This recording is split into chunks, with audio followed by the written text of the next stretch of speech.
Pear Deck gives you the ability to take any Google Slide presentation, existing or brand new, and make it interactive. Students don't just see your presentation, they actually get to interact with you. They get to engage with the material.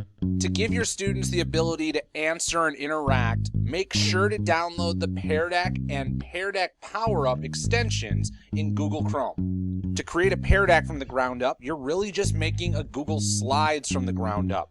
Make sure you're in the correct folder where you want it saved and click on the New button. In Google, the plus sign often indicates a new item, in this case, a slide deck.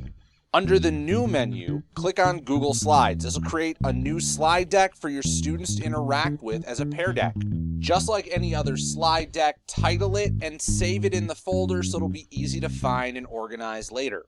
To turn a slide into a Pear Deck slide, click on the Pear Deck icon in your toolbar. If the Pear Deck icon doesn't appear, you'll have to click on Add-ons and find the Pear Deck in the drop-down menu.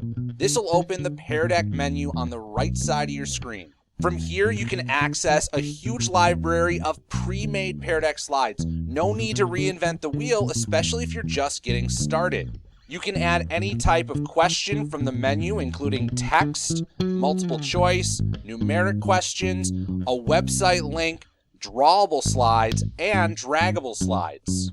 You can personalize the Pear Deck or accommodate more students by adding an audio recording to the slide. This is especially important for self-paced Pear Decks.